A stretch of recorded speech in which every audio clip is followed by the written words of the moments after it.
Hello friends, welcome to my YouTube channel. कैसे हैं आप लोग? आई होप अच्छे ही होंगे।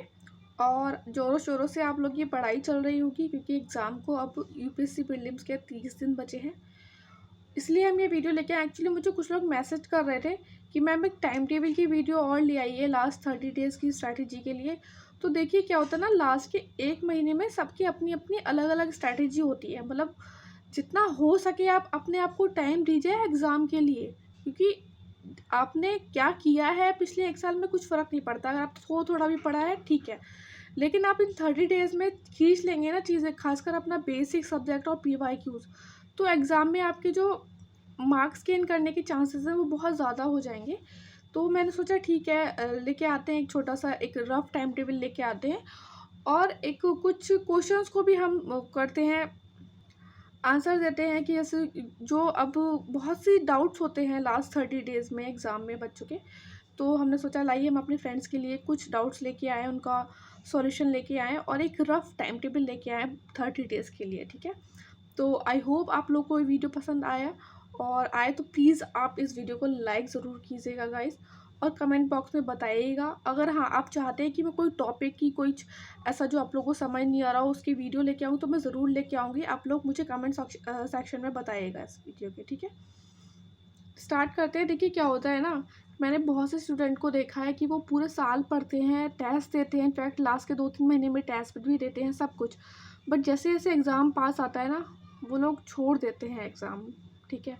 मैंने खुद मेरे साथ के बच्चों को देखा है, मतलब जो मेरे साथ में पढ़ते थे, सीनियर्स वगैरह, कि वो पूरे साल मेहनत से पढ़ रहे हैं, टाइम से लाइब्रेरी आना जाना, बट जैसे जैसे एग्ज़ाम पास आ गया तो नहीं यार। इनफैक्ट एक तो मेरे फ्रेंड ऐसा है, नॉट फ्रेंड बट हाँ मैं जानती हूँ उसे।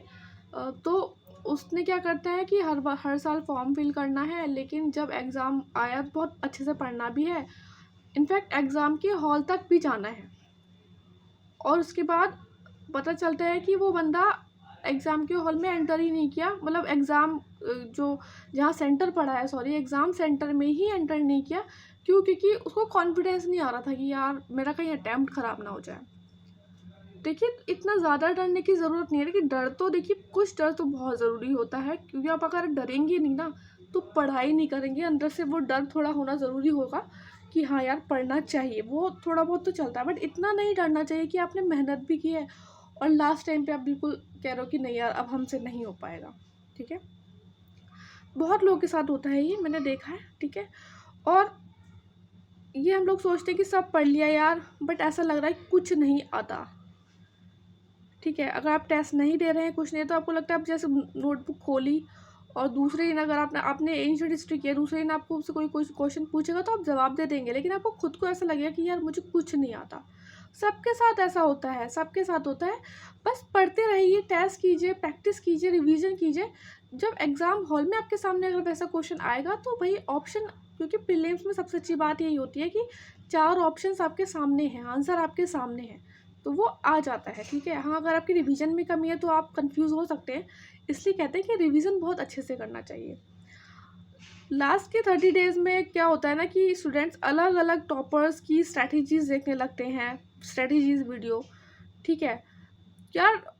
ठीक है, आप देख रहे हो, कोई अच्छी बात है, बट मुझे ऐसा लगता है कि 30 डेज़ में अगर आपने किसी का अपना टाइम टेबल होगा, कोई रात में पढ़ता है, कोई सुबह में पढ़ता है, ठीक है?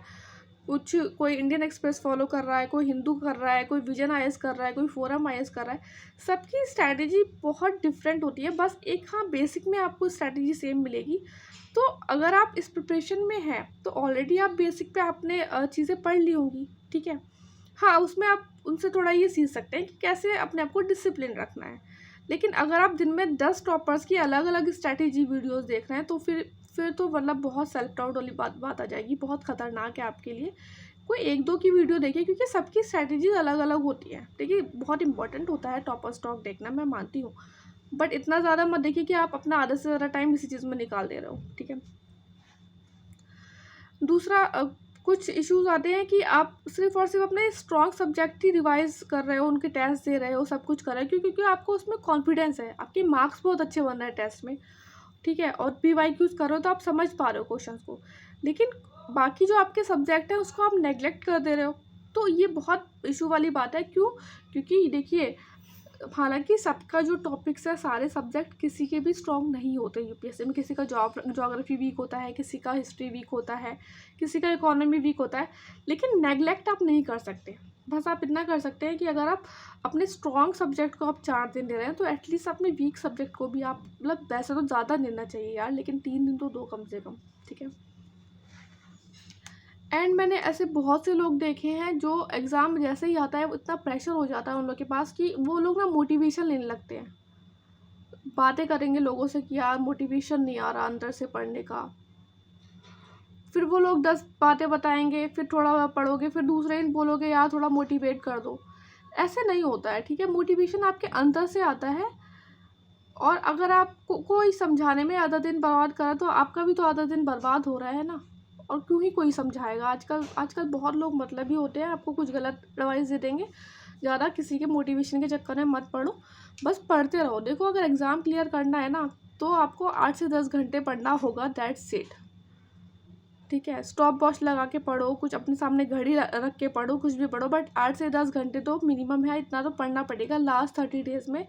क्योंकि भाई रिवीजन करना होगा, रिवीजन रिवीजन रिवीजन, टेस्ट दोगे, प्रैक्टिस करोगे, तभी चीज़ें आपको अच्छे से आएंगी।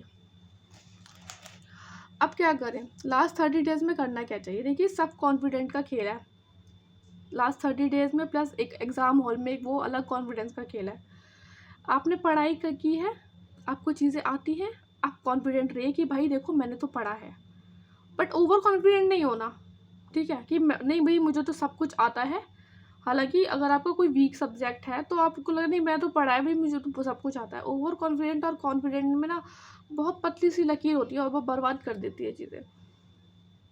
एंड देखिए, एग्ज़ाम ना पढ़ने से क्लियर होगा, दूसरों से आप मोटिवेशन लेंगे। देखिए, थोड़ा बहुत तो चलता है हर जगह, लेकिन मैं आपको ये क्यों बता रही हूँ, क्योंकि मैंने खुद देखा है लोगों को कि रोज़ आप कोई मतलब आते हैं स्टूडेंट्स के पास जिसका 1-2 प्रीलिम्स क्लियर हो गया होता है या मेंस क्लियर हो गया होता है, उसके पास कि यार हमें मोटिवेट कर दो, ठीक है। कभी तो देखो 10-15 दिन में तो हर थोड़ा बहुत सबका थोड़ा सा हाई लो के चांसेस रहते हैं मोटिवेशन के, बट रोज़ रोज़ नहीं, क्योंकि 30 दिन में इतना टाइम नहीं होता ना आपके पास। पढ़िए रोज़ 8 से 10 घंटे, ठीक है। क्या करना है? रिवाइज रिवाइज, प्रैक्टिस प्रैक्टिस, बस यही 2 खेल है। इन 2 वर्ड्स पे ही पूरा खेल है आपके प्रीलिम्स का, ठीक है। और देखिए, एग्ज़ाम में पेपर कैसा आ रहा है वो तो बाद की बात है, पहले आपका जो चीज़ें हैं वो तो होनी चाहिए ना आपकी। जैसे मान लो एक्ट से हर साल क्वेश्चन आ रहा है, एक लास्ट ईयर भी 1833 जो है एक्ट है उससे क्वेश्चन आया था हिस्ट्री का। अब अगर आप ऐसे क्वेश्चन पे गलती कर रहे हैं ना, तो मतलब 99% बच्चा जो प्रिपरेशन में है वो क्वेश्चन वो सही कर जाएगा। अगर आपका गलत हो तो आप वहीं के वहीं रेस से आउट हो जाओगे।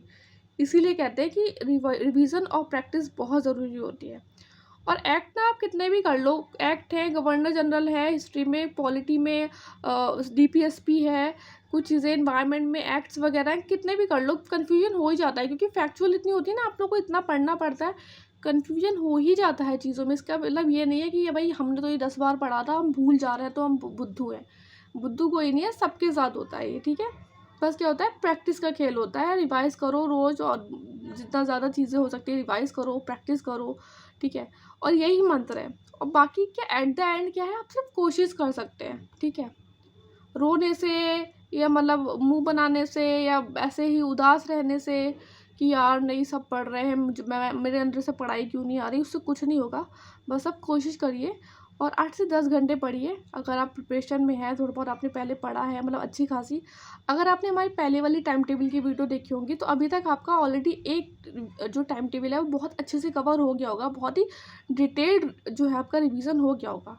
इसीलिए अब हम एक इंटेंस रिवीजन प्लान लेके आए आपके लिए, जो कि थोड़ा सा रफ टाइप है, बट क्योंकि मेरे को मैसेज आ रहे थे, लोग बोल रहे थे कि मैम प्लीज़ करवा दीजिए। कुछ लोगों को टाइम टेबल बनाने में एक्चुअली थोड़ी सी दिक्कत होती है, तो इसलिए मैं ये वीडियो लेके आई थी, ठीक है। अगर आपको पसंद आ रही हो तो प्लीज़ आप लाइक कीजिएगा और कमेंट करके बताइएगा कि कहाँ कमी रह गई है। और अगर आपको कुछ और चीज़ें चाहिए, कुछ पढ़ने का मटेरियल है कुछ, तो मुझे बता दीजिएगा, मैं कोशिश करूँगी कि मैं लेके आ सकूँ, ठीक है। देखिए, लास्ट 30 डेज़ हैं तो आप 2 पार्ट्स में डिवाइड कर लीजिए, ठीक है। सबसे पहले आप क्या करेंगे, अपने बेसिक सब्जेक्ट्स का रिवीजन करेंगे। स्टार्टिंग है 15-16 दिन में इंटेंस रिवीजन। और इस चीज़ में अगर आपने अभी तक बिल्कुल भी सी सेट नहीं किया है ना, कोई दिक्कत नहीं है, कोई भी दिक्कत नहीं है। आपने सी सेट नहीं किया अभी तक, कोई इशू वाली बात नहीं है।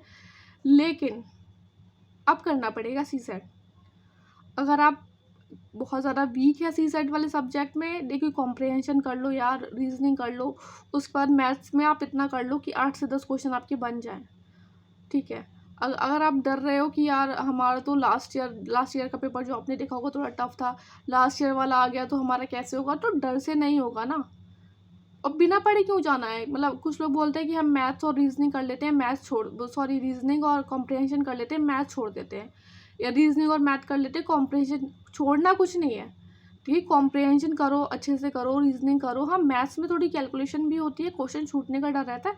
उसमें कुछ टॉपिक्स जो आ रहे हैं हर साल एग्जाम में आ रहे हैं, क्लॉक से क्वेश्चन आ रहा है, कैलेंडर से क्वेश्चन आ रहा है, सॉरी ये तो रीजनिंग का है वैसे, टाइम एंड वर्क से क्वेश्चन आ रहा है, ठीक है, परम्यूटेशन कम्बिनेशन से क्वेश्चन आ रहा है। ऐसे जो क्वेश्चन आ रहे हैं ना, वहाँ से आप देख लीजिए कि हाँ, हम ये अपना टॉपिक वो स्ट्रॉन्ग कर लीजिए आप, कि वहाँ से क्वेश्चन आए तो आपका अच्छे से हो जाए, आंसर आ जाए। ये देखिए एक प्लान है, ये 16 मई से बेसिकली 2 जून तक है ये। तो आप क्या करिए ना, 3 दिन पॉलिटी करो अच्छे से, बहुत अच्छे से करो। 16, 17, 18 पॉलिटी करो, 5 घंटे रोज आपका बहुत अच्छे से। मतलब मैं 2 बार आप लक्ष्मीकांत अच्छे से कर सकते हो।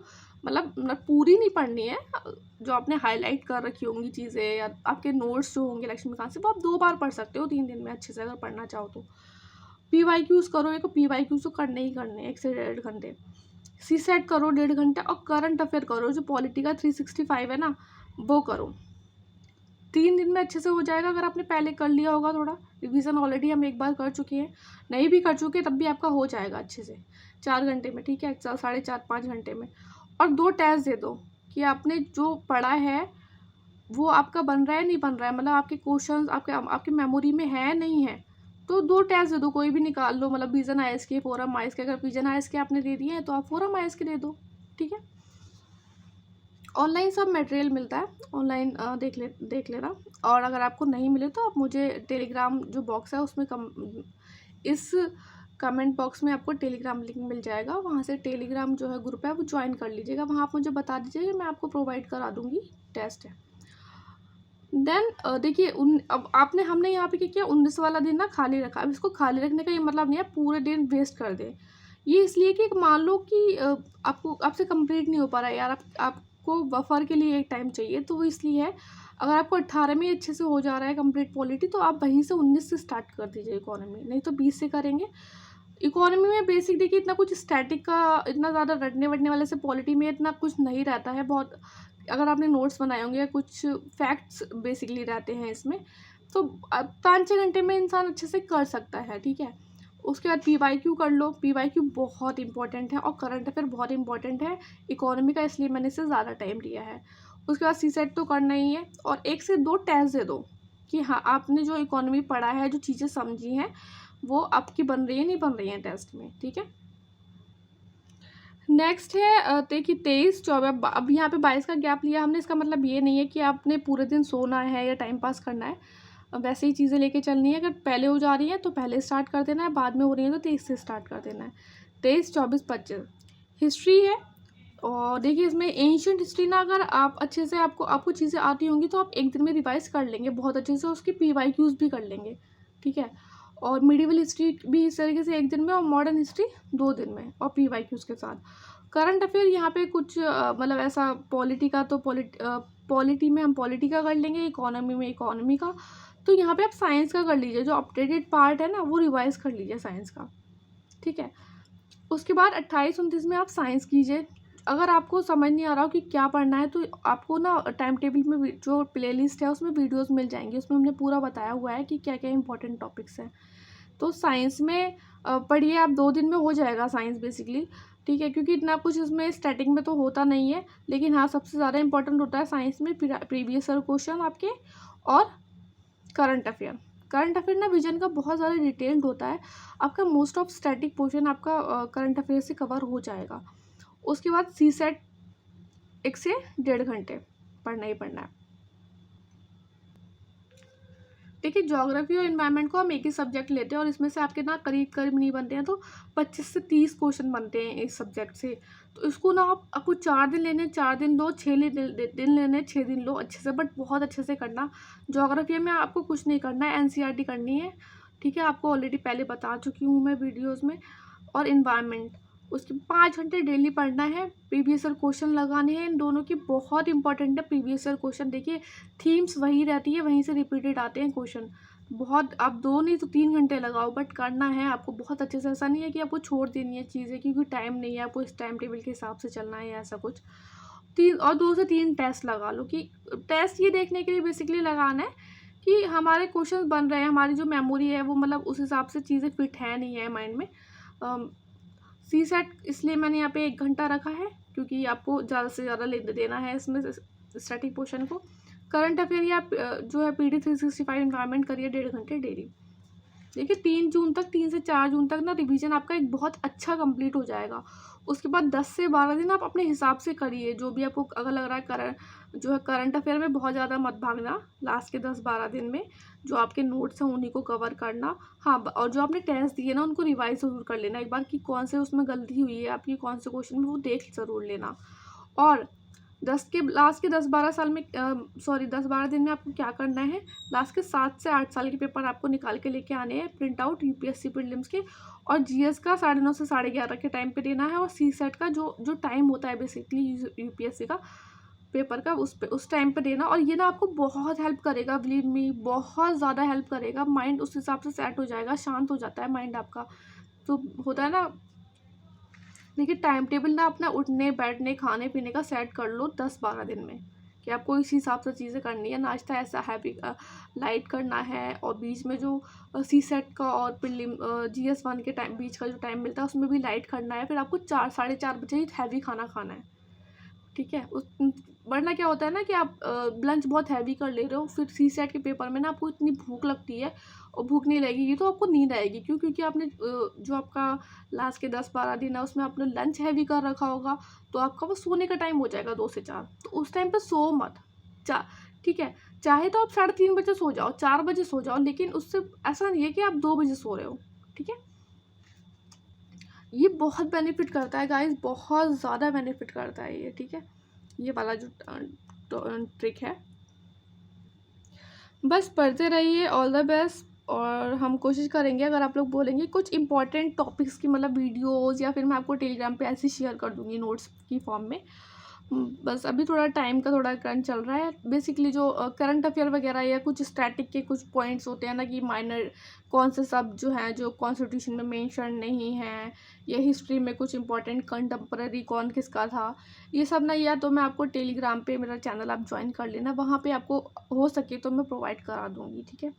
और हमारा चैनल आप ज्वाइन कर लीजिएगा @ लर्न विद एस के। अगर आपने अभी तक लाइक नहीं किया है तो प्लीज़ आप लाइक करिएगा इस चैनल को। बस पढ़ते रहिए और घबराना नहीं है। All the best, take care.